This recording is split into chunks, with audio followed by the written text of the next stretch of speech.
Good day to each and everyone, ladies and gentlemen. Welcome to Chapter 3 of the subject Introduction to Criminology with the title Basic Theories Explaining Criminal Etiology of Crime or the theories or basic theories which explain crime causation.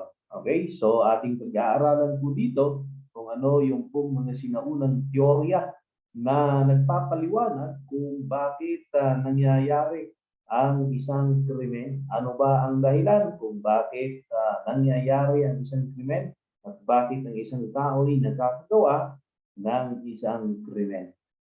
Kaya kung ready ka ng pakinggan, yung kung ating pag-uusapan, mga kapangarap, then let's start with the first slide. So ano yung pong mga basic theories explaining the etiology of crime or the causes of crime? So the basic theories explaining the criminal etiology of crime, ladies and gentlemen, was provided by the schools of criminology na mga naunang schools ng criminology. Okay? So ano yung mga schools na yon? Yung pong pre-scientific school or the demonological school, which introduces the demonological theory. We have the classical school of criminology, which focus on crime, which introduced the classical theory. We have the neoclassical school, which introduces the neoclassical theory, and we have the positivist school or Italian school of criminology, which focused on the study of criminal, which introduced the positivist theory. Okay? And based from these basic theories, what are the causes of crime? Let us start with the first theory, the demonological theory introduced by the demonological school of criminology. And based from this school, no, based from the demonological school, crime is the handiwork of a devil. They explain that a certain person commit a crime because he or she is being possessed by an evil spirit or by a bad spirit. Yun po yung dahilan kung bakit ang isang tao ay nakakagawa ng krimen sapagkat siya ay sinasapian ng demonyo. Okay? So, ayon naman sa classical school of criminology which introduced the classical theory, crime is a result of a rational decision of a certain person based from his calculation of the costs and benefits of his act. Okay? So, a certain person has the free will to rationalize the costs and benefits of the acts. Okay? If the benefits outweighs the cost, then definitely a person commit a crime. If a certain person commit a crime, therefore, he needs to be punished. No? Yeah, because of the detrimental effect of the crime that he committed. And the basis of the punishment that will be imposed upon the person should be the crime that he commits. And the neoclassical school also maintained the position of the classical school, no? Wherein it also states that crime is a result of rational decision based on the calculation of costs and benefits, but children and lunatics must be exempted. Okay, this is the origin of what we call as exempting circumstances.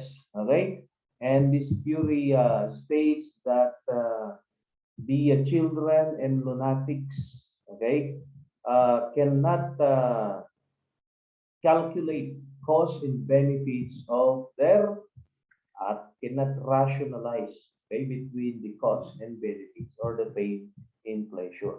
And then we have the positivist or Italian school claims that crime is a result of psychological, biological, and social forces that constrain rationality and free will.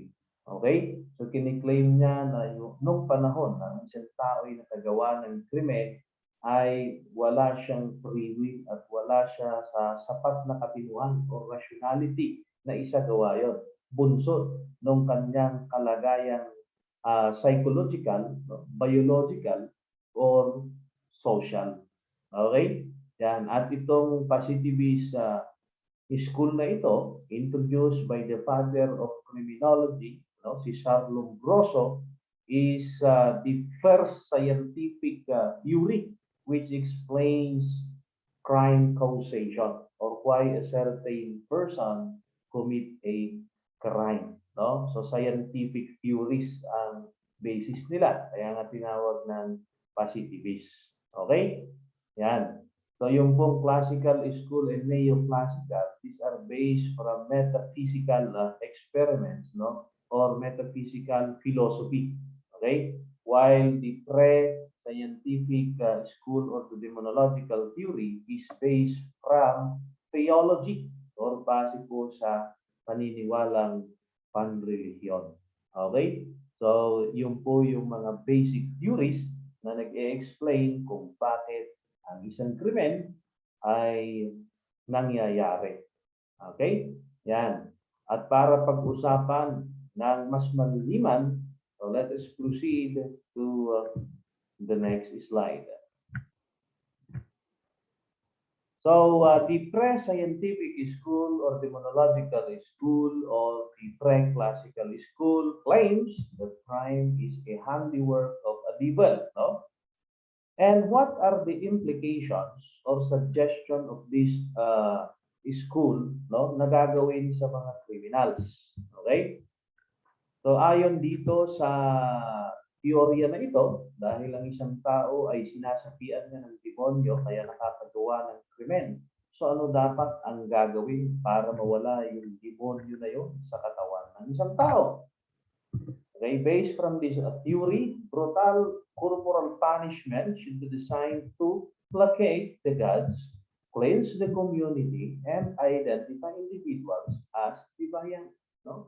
So, kailangan po mag-impose ng brutal corporal punishment. Okay, para po mawala yung pong demonyo, no? Yan, na nakasapi doon po sa isang tao. And what are the criticisms of demonological school? Ang dami pong kritisismo dito po sa demonological theory na inintroduce ng eskwelahan na ito. No? So what are those criticisms for demonological theory? First, it is unscientific theory. Second, it is irrational. And third, it is cruel in barbaric. It is unscientific in the sense that there is no scientific basis. Clearly belief in demons, devils, goblins may have some psychological justification, but there is no basis of facts. Okay? Yan, walang basihan na ito'y makatotohanan. No? Then we have also the second one, which is irrational, in the sense that it is not based on any rational facts, no, and is by the large a projection of inner fear, sense with insecurity coupled with superstition. Okay? So ito ay superstition lamang. Sabi dyan, no? Yan.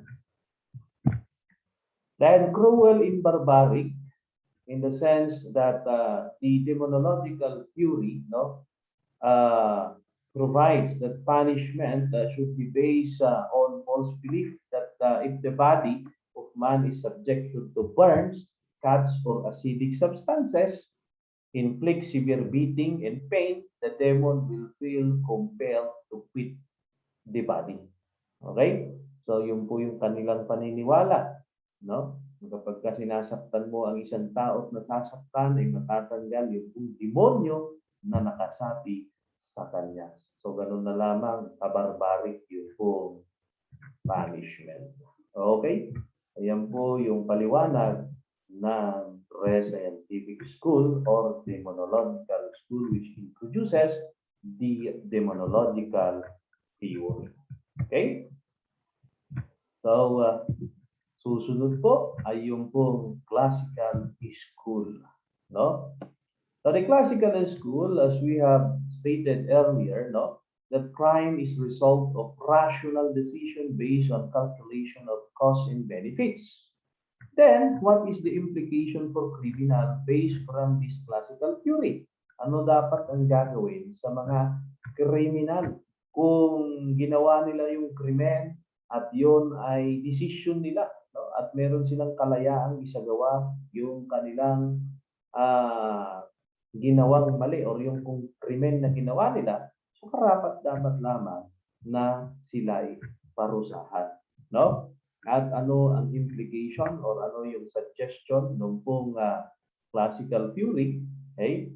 That the criminals should suffer swift, certain, severe punishment within the framework of legal or rational legal system which will deter criminal behavior.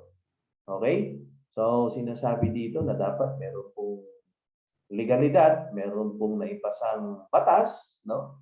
Para sa ganoon ay hindi na pamarisan yung pong krimen ginawa ng isang tao. At dito nga na-introduce yung pong tinatawag pong deterrence theory, no?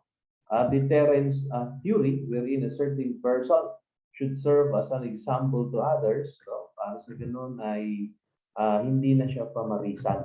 Okay, this is a psychological effect of punishment actually. You punish a certain person so that others would not duplicate the act that he or she committed. No? So deterrence theory, it is one of the objective of punishment, no? And the objective of punishment based from the deterrence theory is to send message, no? Addressed to the public at large that they should not commit a crime. If not, you will suffer this one. So, ganon, no? So, kapag ka ang isang tao ay naging example sa iba, para hindi siya pamarisan, ang tawag po doon ay general deterrence theory or general deterrence, no? Yan. So, pagka sinabi po natin na general deterrence, ano, ay yung pong idea dito mga pangarap ay yung isang tao ay paparusahan, no, para maging example siya doon po sa iba para hindi po siya pamarisan. Okay? Yung specific deterrence naman, yung pong isang taong naikulong na ay hindi niya nagagawin uli yung krimen na kanyang ginawa dahil alam na niya yung pong kaparusahan. Kahit meron siyang capacity para gawin yon dahil nasa labas naman na siya, takot na siyang gawin yan. Ibig sabihin, ang deterrence po is psychological effect of punishment. Okay, psychological. Meaning, ito'y nagdudulot ng takot. Pag naparusahan ng isang taong gumawa ng krimen, ay matatakot na yung iba para siya po ay pamarisan. Okay? Yan. And this is a product of the classical theory from the classical school of criminology. So ano naman po yung criticisms about the classical school? Okay? So, yung mga nagki-criticize, no? Kahit may magandang namang na-introduce, lahat ng bagay, may criticism, no? So, itong classical school of thought, no? Or classical school of criminology, was criticized. Why? Sabi diyan, it is unfair daw, no? Unfair. It is unjust, no? The nature and definition of punishment is not individualized. It considers only injury, cause, not the mental condition of offender. And it is the Magna Carta of professional criminal. He knows what is coming to him, then could calculate the risk. Yan po yung sabi, no, ng mga nagki-criticize. It is unfair. Why? It treats all men as if they are robots without regard to individual differences in surrounding circumstances when the crime is committed. Okay? So, kasi regardless ng race, no? Regardless of age, okay? Bata man, matanda man, pare-parehas kasi yung pong punishment so, sa krimen, yun po yung gustong i-emphasize ng classical school, no? Kaya sabi, it is unfair, no? Yan. Then it is unjust. Why it is or the punishment imposed is equal, no, to those first-time offenders and recidivists. Okay, as long as the crime that was committed is the same, then they have the same penalties, even if the other offender is a recidivist. Okay, so ito yung ilan sa mga kritisismo dito po sa classical school of criminology, no? Which introduced the classical theory. So tandaan niyo po ang dahilan ng dahilan kung bakit ang krimen ay nangyayari ayon dito sa school na ito at ano ang suggestion niya na dapat gawin sa isang taong nakagawa ng krimen, no? Yan. Then, who are the proponents of the classical school, no? And what are their contribution?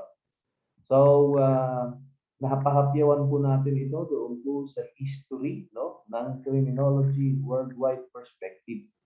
Ang nag-introduce ng classical school of criminology, and he is also considered as the father of criminology o tinatawag na grandfather of modern. Meron pa naman gano'n. No? Yan. Is no other than Cesar Bonesa Marchese de Beccaria, no? Na kung saan siya po ay isang Italian jurist, no? Wherein he published a book on essay of crime and punishment, or yung title niya is De Delite e Delle Pene, no? He criticized the use of torture and secret judicial proceeding and advocated the abolition of death penalty dahil bago pa na-introduce yung pong classical theory by the classical school, no? Ang basis po ng punishment na noon ay yung pong demonological theory based on theology, okay, or theological perspective in explaining the occurrence of crime. Then his arguments, no, the certainty rather than severity of punishment was more effective deterrent to crime. Wala po sa severity kundi nasa certainty, sabi niya, no? Penalties imposed for criminal offenses should be in proportion to seriousness of the offense. Okay? So tama nga naman, ano? Kung gaano ka-delika or gaano ka-destructive yung offense, doon dapat ibabase yung pong punishment. Third, the purpose of punishment should be deterrence. Okay? Ibig sabihin, yung pong dahilan bakit nag-i-inflict ng punishment ay para po magpigilan yung pong paglabag sa batas ng mga tao, no? Para hindi po pamarisan kung gumawa ng krimen rather than retribution and punishment. No, punishment should be imposed to prevent offenders from committing additional crimes. Okay? So hindi po retribution ang dahilan, kundi yung po ay para sa crime prevention, no? Or para sa deterrence. Okay? The more promptly and more closely punishment follows upon the commission of crime, the more just and useful it will be. Okay, kaya nga sabi dito sa classical school, no, the imposition of penalty must be swift. Okay, it must be prompt, no? Ayan. Then, ang importante pang tao na nag-contribute dito po sa classical school of criminology or classical theory is no other than Jeremy Bentham. Jeremy Bentham is a British philosopher, no, who proposed systematic codification of criminal law. So ito po yung kanyang inintroduce. So systematic codification of criminal law. He argued, no, or he urged the lawmakers to base crimes and punishment in the principle of utility or yung tinatawag na utilitarian hedonism. No? That is the greatest good for the greatest number. He attacked the excessive severity of punishment and prescribed in the criminal law. So what are the effects of Bentham's teachings? Okay, meron pong naging impact po ito, no? At ano nga yung mga yon? The number of crimes in England punishable by death penalty was reduced from 250 at the beginning of 19th century to 4, no? Mula sa 250 naging 4 na lang in 1861. Okay? So what an accomplishment nga naman, no? His ideas were introduced as legislation into the British Parliament, and his effort laid the groundwork for substantial legal reform. Okay, so because of the work of Jeremy Bentham, then that is the reason why there is a substantial legal reform, no, mula sa panahon na iyon. Okay? Ayan. So ano nga ba yung pong hedonistic calculus or utilitarianism? Diba? Ayan. So ating tatalakayin po sa susunod na slide. No? So what is hedonistic calculus or utilitarianism, which was introduced by Jeremy Bentham? That's why he is considered as the father of hedonistic calculus or father of utilitarianism. No? Utilitarianism is the belief first proposed by Bentham that behavior holds value of any individual undertaking according to the amount of pleasure in paying it can be expected to produce for that person. So yun po yung tinatawag pong pain and pleasure principle. Okay? Yan. Then Jeremy Bentham also introduced the panopticon prison. The panopticon prison is a prison designed by Bentham that was to be a circular building with cells along the circumference, each clearly visible from the central location staffed by guards. Okay. However, the panopticon prison was never built. No. Yan. Then the panopticon prison was derived from the word panoptics, or you can see from the center. Kasi yung guardia nasa gitna na tower, then makikita lahat po ng mga prisoners doon po sa gilid dahil glass yung pong sinuggest niya, no, na ilagay doon. Okay, so nakikita mo talaga mula sa gitna lahat ng mga prisoner o circular yung building, sabi niya, no? Yan, so circular na ganyan, then sa gitna po yung tower. So kita mo lahat yung pong mga nasa gilid ito. Yan, no? So panoptics ay kana, panopticon prison. Okay, so ito po yung tower kung saan mananatili yung guardia. Then ito po mga kwarto-kwarto yan, na glass po or salamin po yung nakalagay dyan. Palibot po yan, no? So circular yung building. Okay, yan. Then Edwin Sutherland stated that the classical school of criminology and criminal law are based on hedonistic psychology. No? That man governs his behavior by considering pleasure. Okay? So yun naman po yung sinabi ng Dean of Criminology, no other than Edwin H. Sutherland. Okay? So what is the classical view, no, about crime, no, or about the crime causation? Bakit ang isang tao ay nakakagawa ng krimen? At bakit karapat-dapat na siya po'y parusahan? No?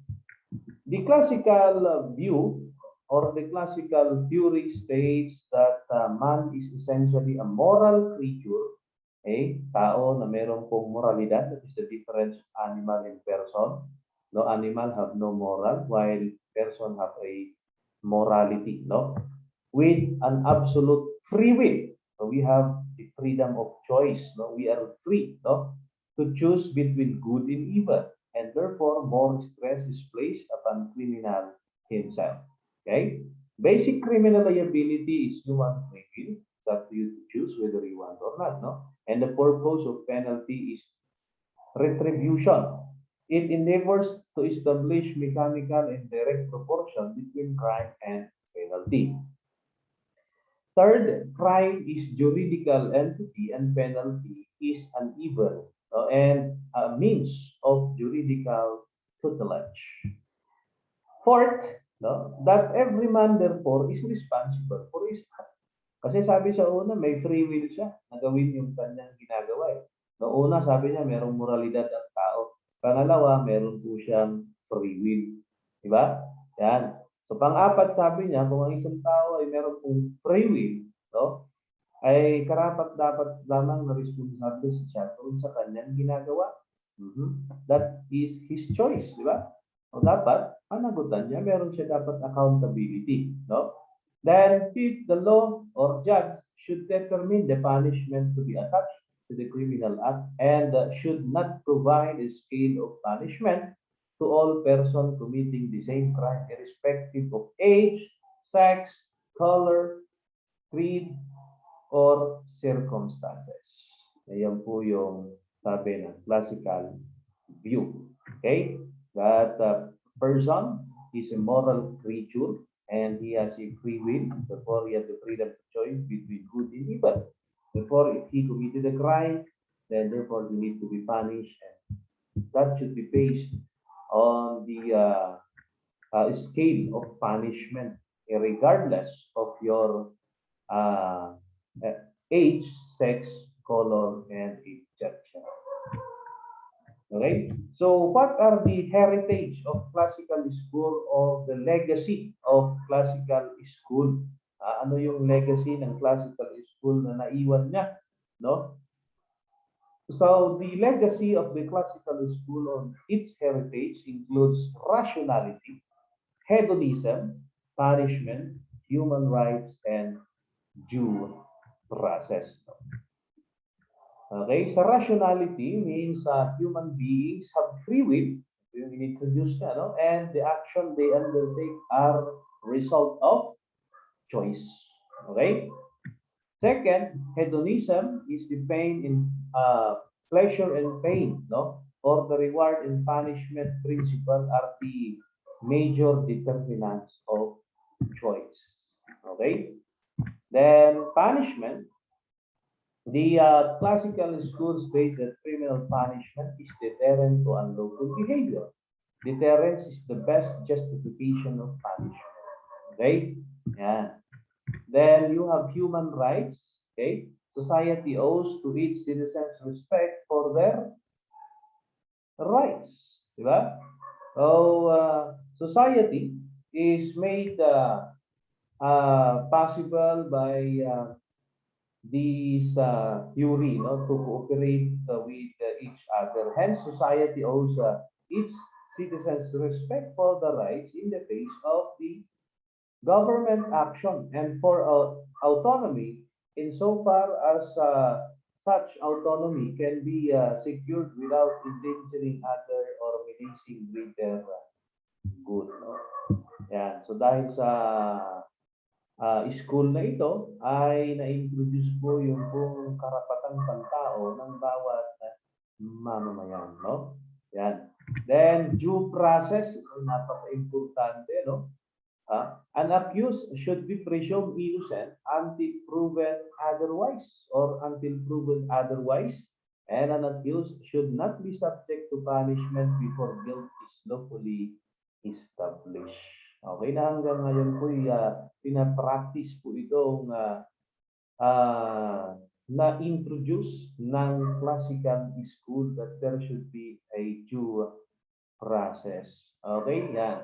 So yun po yung 5 na legacy ng classical school na yan po'y na-adapt ng maraming bansa. Okay? Yan.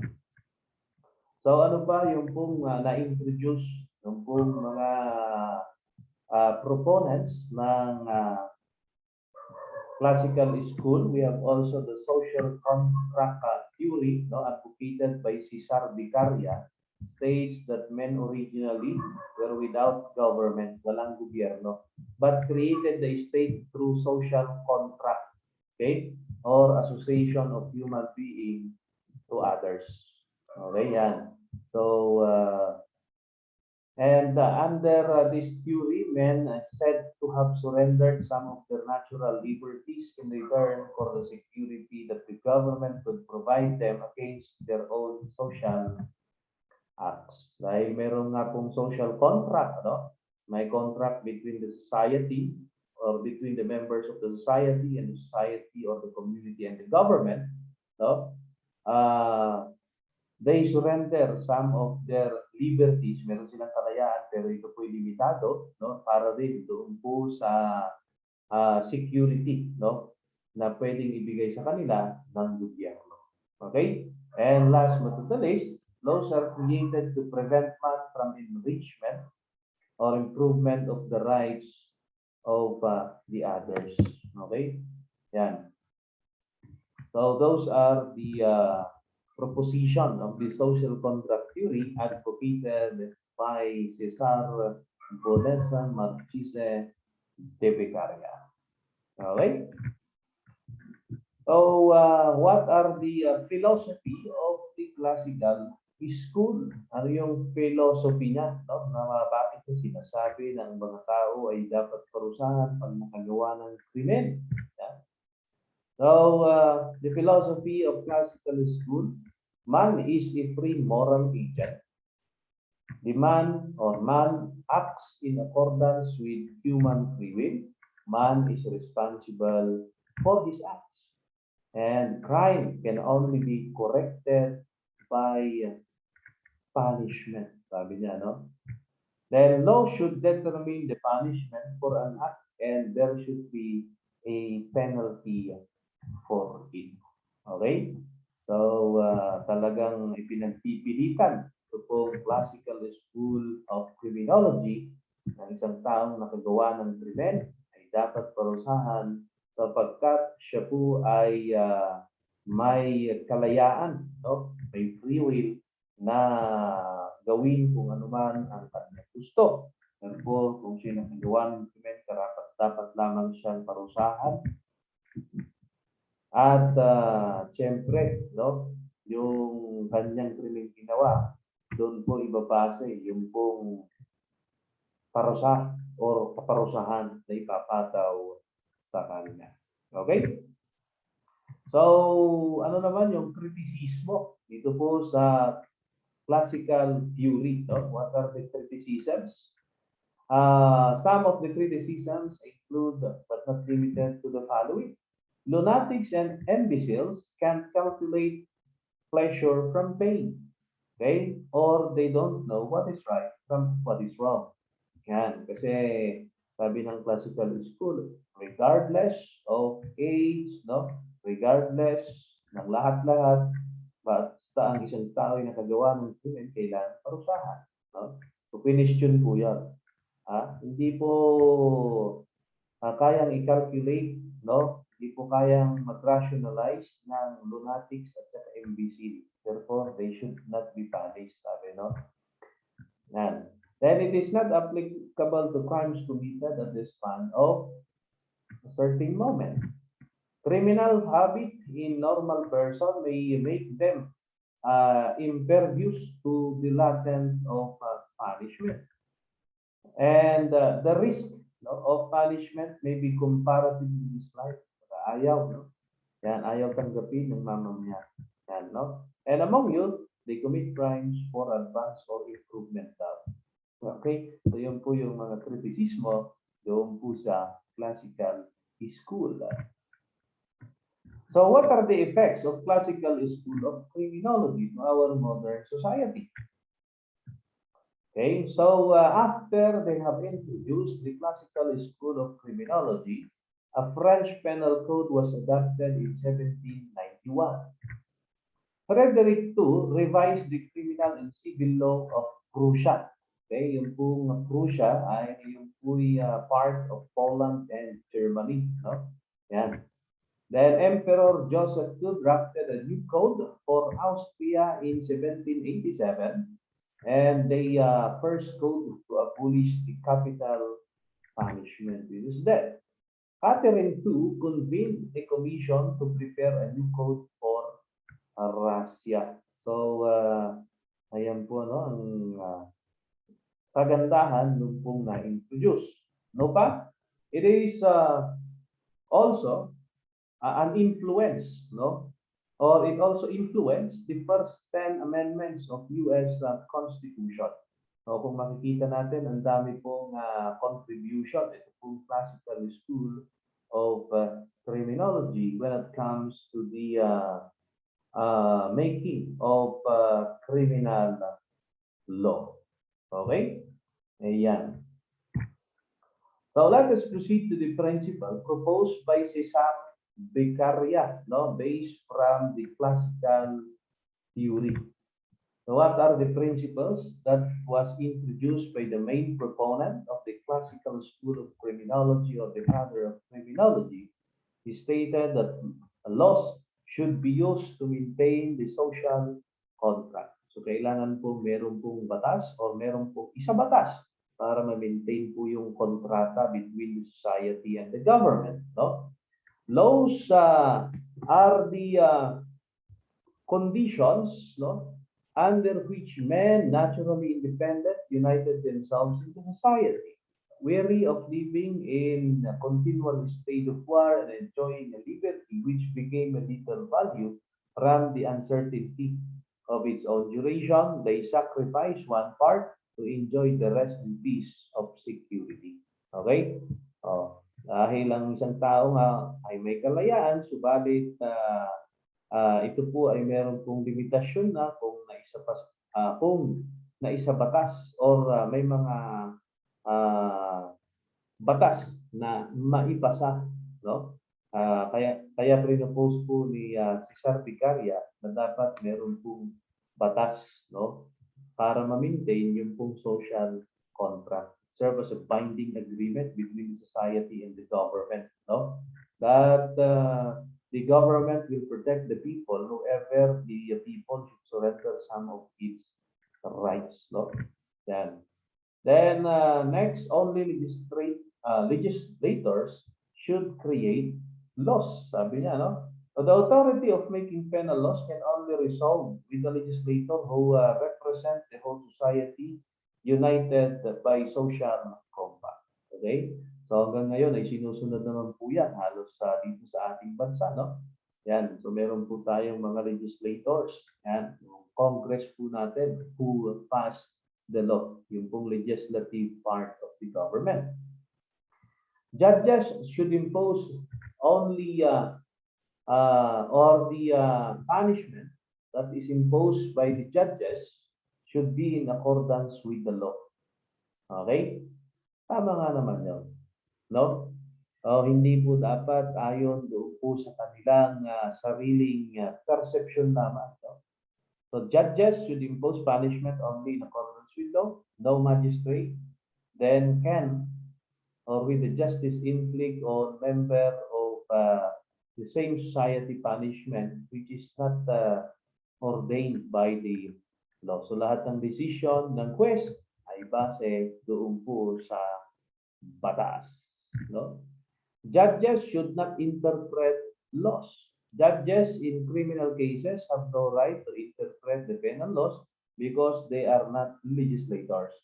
Every man has his own particular point of view, and at the different sees the same objects in different lights. The spirit of laws will then be the result of good or bad logic of the judge, and this depends on the good or bad digestion. Pero sa ating bansa, ang nag-interpret ng batas ay yung pong judges, no? Yan. So they interpret whether a law is violated or not based on evidence presented, of course.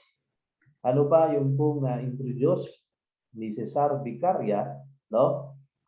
Punishment should be based on pleasure or pain principle, no? Yan. So ano ibig sabihin nun? Pleasure and pain are only the springs of action being endowed with sensibility in an equal punishment be ordained for two crimes that injure society in different degrees. There is nothing to deter from committing the greater as then as it is attended with greater advantage. Okay, so mas mataas ang pleasure, mas mataas dapat yung pong punishment. No? Yan. So punishment should be based on the act, yung pong krimen na kanyang ginawa, at hindi dapat base doon po sa tao, yung kalagayan ng tao. So kung ano yung krimen ginawa mo, example ay murder, ano ang parusa? Hindi po basihan kung ikaw po'y pangit, gandang lalaki o ano pa. No pa. Punishment should be based on the act, not on the actor. Ayan. So, naulit po yan, no? So, another. The punishment should be determined by the crime. In mathematical calculation could be applied to obscure indefinite combination of human actions. There might be corresponding scale of punishment descending from greatest to least. Okay, take note, the punishment based or should be based on the crime and not the person who committed the crime. Next, punishment should be prompt and effective. The more immediate after the commission of crime the punishment is inflicted, the more just and useful it will be.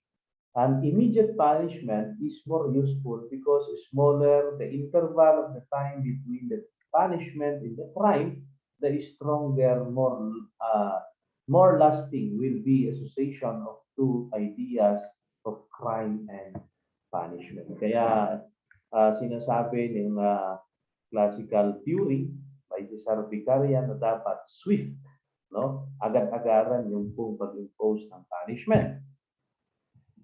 Another, all people should be treated equally. Okay? Assert the punishment of the nobleman should no wise differ from that of the lowest member of the society. Okay? Walang kinikilingan, ibig sabihin nito, no? Yan, pantay-pantay, walang mahirap at walang mayaman, walang pangit sa magandang lalaki. Okay? Pantay lang. Capital punishment should be abolished. The punishment of death is not authorized in any right, for no right such exists. The terrors of death make so slight an impression that it has no force enough to withstand the forgetfulness natural mankind. So, pinapa-abolish. No? The use of torture to gain confession should be abolished also. Yan, it is confounding all relation to expect the pain should be the test of truth.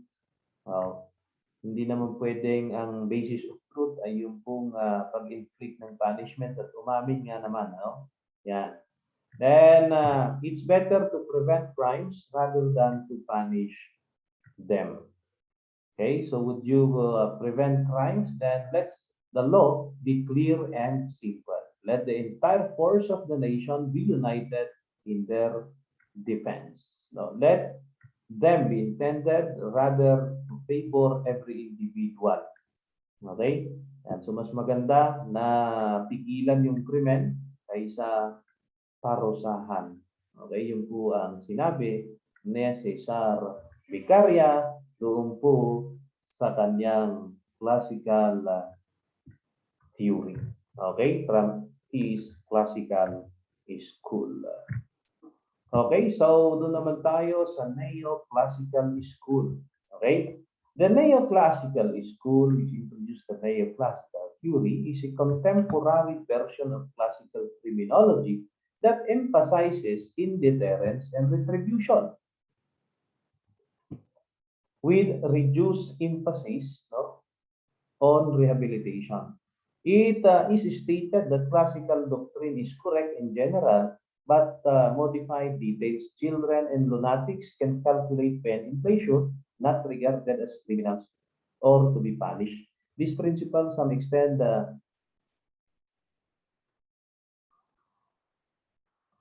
okay, so ayan po, no? Ay yung sinasabi natin kanina, no, na yun yung Neoclassical school, ang binago lang naman po sa classical ay dinagdagan po ito. Nasabi doon, yung pong children and lunatics ay hindi po kayang i-calculate yung pain, no, and pleasure, therefore they should be exempted from punishment. Okay? This principle is some extent extended to others also by the system of taking into account certain mitigating circumstances. Their action, therefore, is no longer purely punitive. Punishment is imposed on lawbreakers, but not others by recognition of exempting justifying circumstance. Individual responsibility. Okay, so ating ipagpatuloy yung pong ating pinag-uusapan, no, about dito po sa Neoclassical school, no. So gaya nga ng nasabi natin, para mas madaling ma-recall, no, ito po ay parehas pa rin doon po sa classical, pero ang binago po yung pong children and lunatics ay kailangan daw pong exempted from criminal liability. Why? Because they cannot calculate pain from pleasure. Okay? So, let us proceed to the next slide. Ayan. Kung susunod po ang slide ay tungkol po sa positivist school or Italian School of Criminology, which the proponents focused on their study on criminals. No? So, what is the cause of crime based from this positivist theory? No? Crime is a result of what? Psychological, no? Biological, and social. No? Social forces. Okay? Which constrain yung mga bagay na yun, yung psychological forces, yung biological forces, and social forces of a certain person constrain him or constrain his rationality and free will. Okay? Yan. That's why according to this theory also, people who commit crime are considered sick individuals, need not to be punished, but they should be rehabilitated. No? Then implications for criminals. Ano nga ba yung suggestion para sa criminal? No? Criminals should be treated like sick individuals and not to be punished. Okay? Yung pong mga nakagawa ng krimen, hindi dapat parusahan, kundi sila ay gamutin because they are sick individuals. Okay? So based from the positivist theory, okay, what is the positivist view? Anong view niya? Bakit ang isang krimen nakakagawa or bakit ang isang krimen ay nangyayari? Bakit ang isang tao ay nakakagawa ng krimen? No? Man is subdued occasionally by strange and morbid phenomena which conditions him to do wrong in spite of or contrary to his volition. Kahit ayaw niya, pero under siya sa circumstances ng isang morbid, nakakaigabang phenomena, at yun po nagtutulak sa kanya para isagawa yung kanyang krimen. Yan. Ano pa?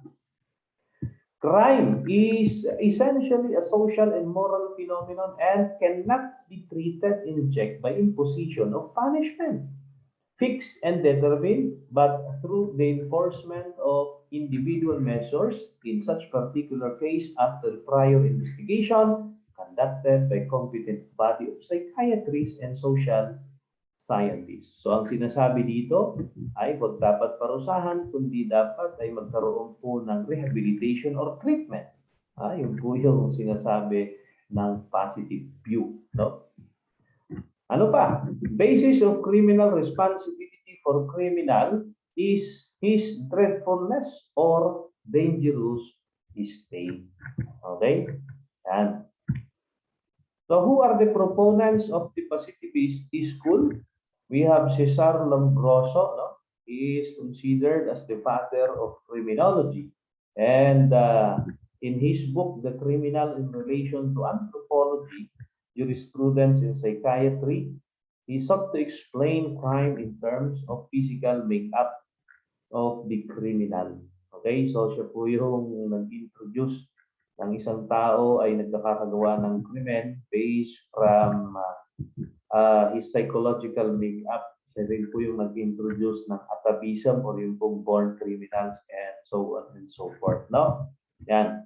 He replaced the concept of free will in the explanation of criminal behavior with that of determinism or the explanation of criminal behavior through scientific experimentation and research. That's why he is considered as the father of the positivist criminology or father of criminology or father of empirical criminology dahil nga siya po yung kauna-unahang nag-describe ng criminology with scientific explanation. Okay, so we discussed that earlier, no, in the history of criminology. Yan. So, ano yung kanyang na-introduce, no? Siya po yung nag-introduce ng atavism. Okay? It is a term used by Lombroso to suggest that criminals are physiological throwbacks to the earlier stage of human evolution. So, yung mga nakakagawa daw ng krimen ay halos kaparehas ng physiological makeup ng sinaunang tao. Okay? Criminality also is a result of primitive urges that survive the evolutionary process. Okay? Ito yung mga born criminals. No? So the idea that criminals manifest physical anomalies that make them biological and physiologically similar to our primitive ancestors, savage throwback of earlier stage of human evolution. So yung mga nakakagawa ng krimen ay yung pong meron pong mga physical abnormalities or physical anomalies, sabi dyan, no? Yung po sa kanyang atavism. Then he also introduced insane criminals, okay? Those who commit crime due to mental abnormalities or psychological disorder, no? So kung kanina doon po sa physiological, okay, or physical anomalies, dito naman po ay sa utak naman, no? So they are not a criminal from birth. They become criminal as a result of some change in their brains which interferes with their ability to distinguish between right and wrong. Okay? So tulad daw ng idiots with low IQ, moron, and imbeciles, advanced in age but the IQ is leveled with 7 years old child. Okay? Therefore, these people should not be punished. They should be treated, sabi niya, no? So yung pong mga insane criminals. Because si Sir Lombroso focused on the study of criminals and not on the crime. Diba? And unlike po doon po sa classical school, they only focus on crime and the imposition of punishment. But Lombroso focused on the study of criminals and how to rehabilitate them. No? He also studied about criminaloids or he introduced criminaloids. No? Siyempre, nag-aral muna. Then, in-introduce niya yung tinawag niyang criminaloids. At ayon sa kanya, sino ba ang criminaloids? Criminaloids refers to person suffering from defects by reason of psychological defects, not physical defects. They commit crime due to less physical stamina or self-control, like fit of anger, an occasional criminal who is enticed into criminality primarily by environmental influences. Okay?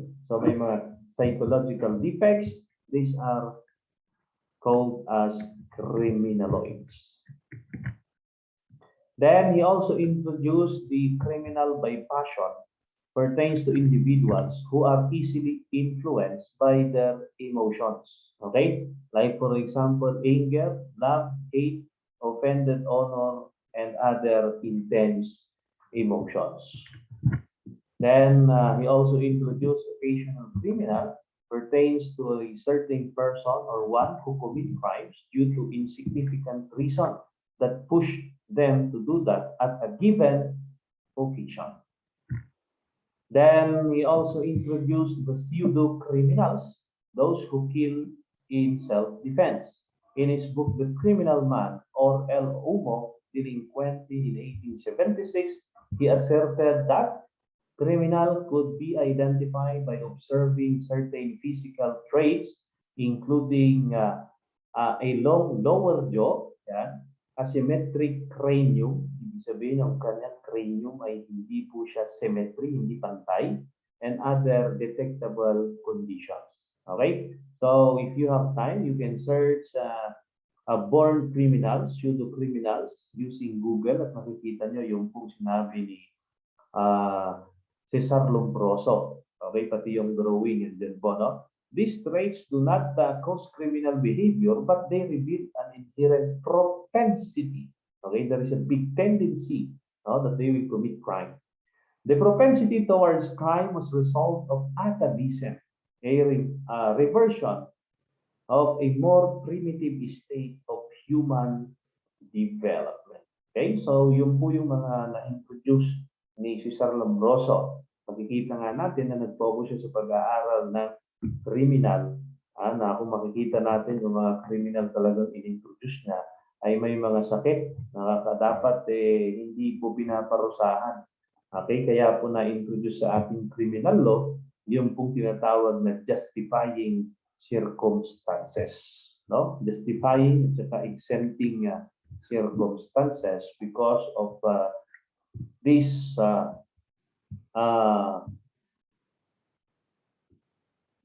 proposal of father of criminology na agad Cesar Lombroso.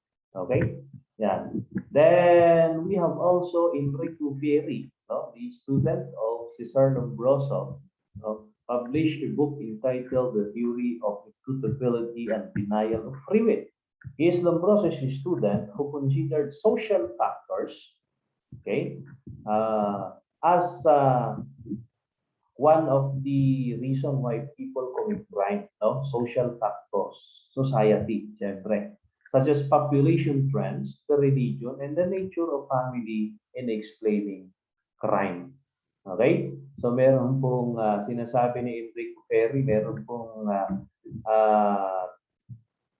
pong contribution, yung pong ating society, kung bakit ang isang tao ay nakakagawa ng krimen. Diba? Si Lombroso, focus siya sa physical appearance, no?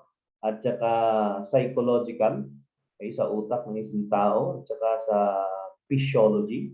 Samantalang si Enrico Ferri ay focus naman doon po sa society as a contributor in the commission of crime. Tulad nga ng population, trends, religion, and nature of family explaining crime.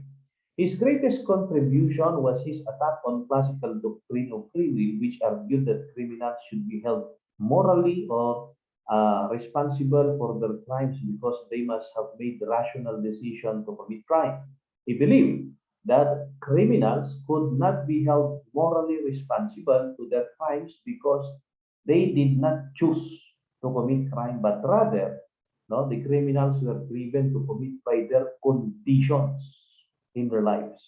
He also claimed that the strict adherence to preventive measures based on scientific methods would eventually reduce crime and allow people to live together in society with less dependence on penal system. Okay? Ayan. So, ito nga pala yung mga holy tree, ano, kasama sa holy tree of criminology, si Cesar Lombroso ang nauna, at si Enrico Ferri, at saka si Rafael Garofalo. No? So, Enrico Ferri, in his book, no, emphasizes the following. Ito po yung in-emphasize ni Enrico Ferri, no? Physical factors including geographical or climate or temperature, no? Kaya po nagkaroon po ng classification of crime, no, based on season, okay? Yan. So, yung krimen daw ay depende doon sa temperatura. Then anthropological factors, including psychological factors. We have also social factors, including economic and political factors, as well as age, sex, education, and religion.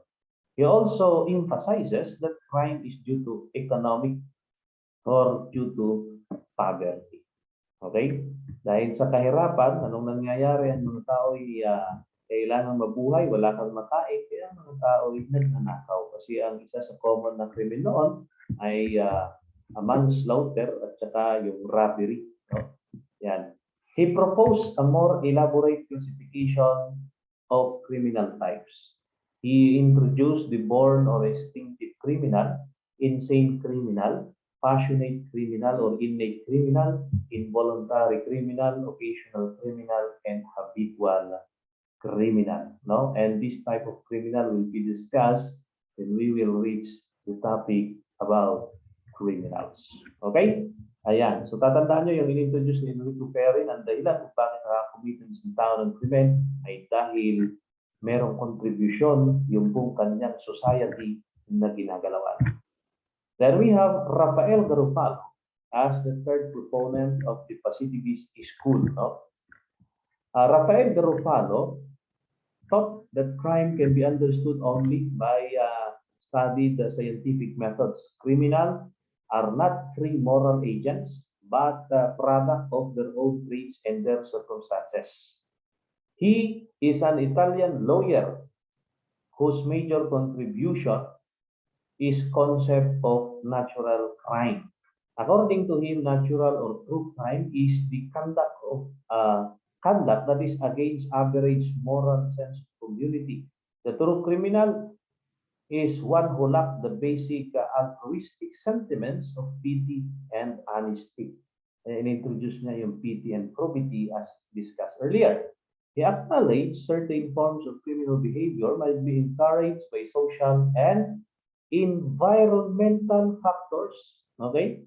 Ayan. So kung si Enrico Ferri ay yung pong society, ay dinagdag po ni Rafael Garofalo yung pong environmental factors na nakaka-apekto doon po sa isang tao para makagawa ng krimen.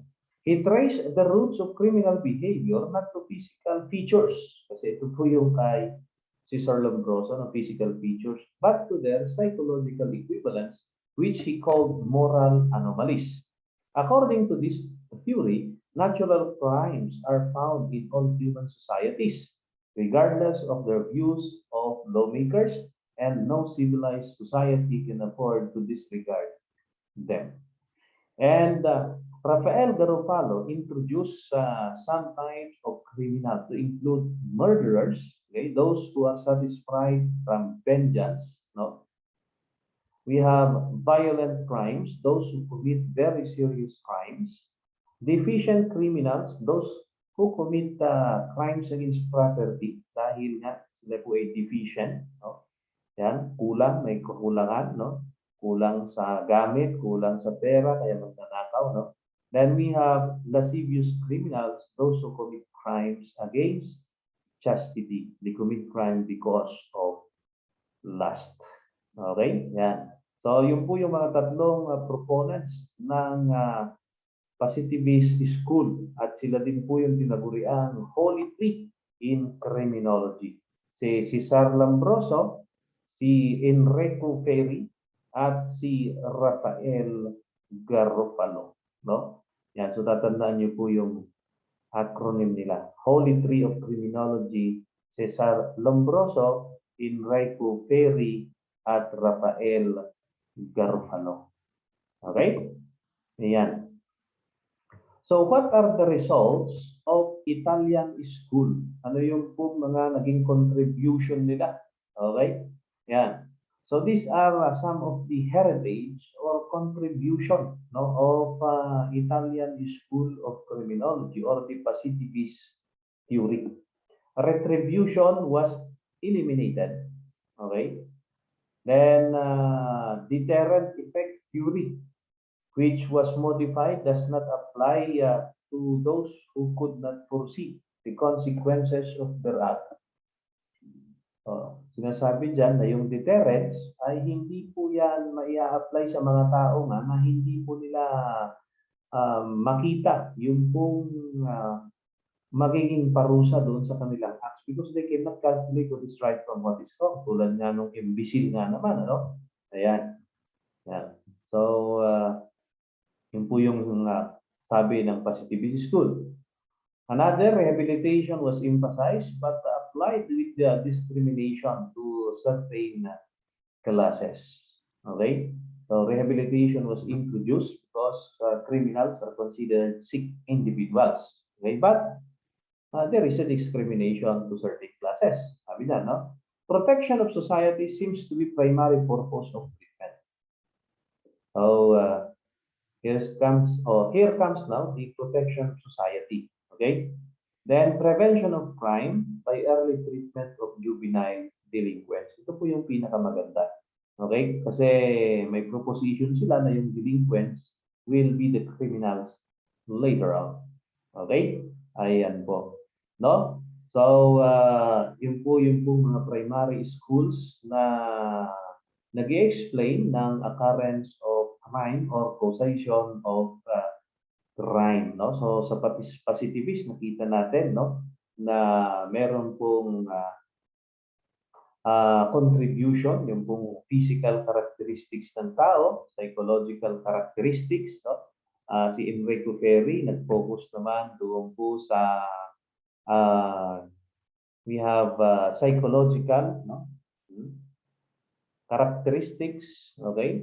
Yan. Yung isa naman, nag-focus naman po sa sociological at nag-focus naman yung isa sa environmental factors that could contribute to the crime, no? Yan. Or that could contribute to the occurrence of crime. Okay, so thank you very much for listening, ladies and gentlemen, for the chapter 3 of the subject Introduction to Criminology. No, maraming salamat sa inyong walang sawang pakikinig dito po sa ating maikling discussion about the basic theories explaining the causation of crime. At sana po ay meron po kayong natutunan mula sa iyong abang lingkod. Uli, ito po ang inyong abang lingkod, ang inyong kapangarap, Sami Bingwasan Istoke, no, na nagpapasalamat dahil sa inyong pakikinig. At kung meron kang natutunan, huwag kalimutang mag-subscribe at i-click mo na yung pong bell button at i-click mo na rin yung pong on at yung pong notification bell, yung pong bell dyan, no? Then, click mo yung all para ma-update ka kung meron tayong bagong update. Thank you and God bless you all.